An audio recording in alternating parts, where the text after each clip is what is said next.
In fact, I wrote a letter to then Finance Chair Senator Grace Poe to restore funding for the OBP.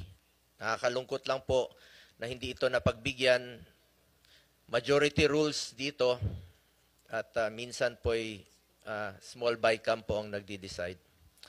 Marami in full, napakaliit po ng increase. 1% lang po.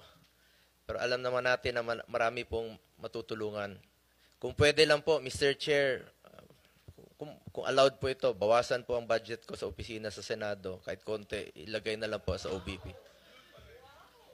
Yung 2025 NEP ninyo na proposed budget, sandali lang po, ma'am.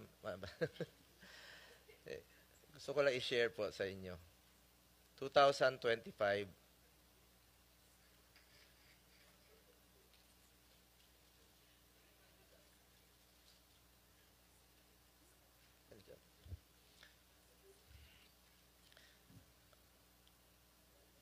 hindi, yung 2000 NEP.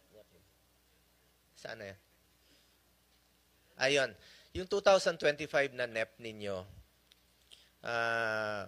yun po yung proposed budget ninyo for this year sa 2025. Pagdating po rito, after the GAB, ibig sabihin, after dumaan po sa lower house, ginawa pong 733 million. So, ibig po sabihin na nabawasan po pagdating dito sa Senado. Ito po yung sa 2025. We push to restore the funding for socio-economic programs of the OBP, which was cut by the lower house.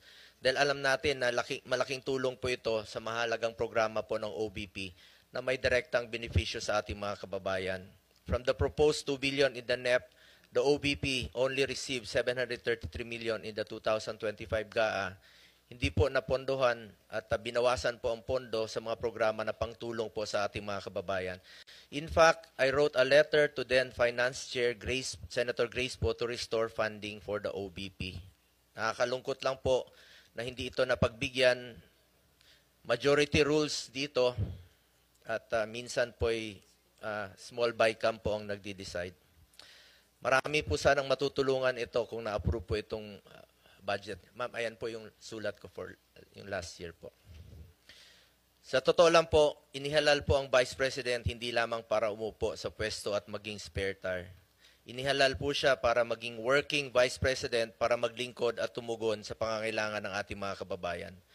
That is why for next year, I urge the Senate to support the budget of the OVP in full. Napakaliit po ng increase. 1% lang po.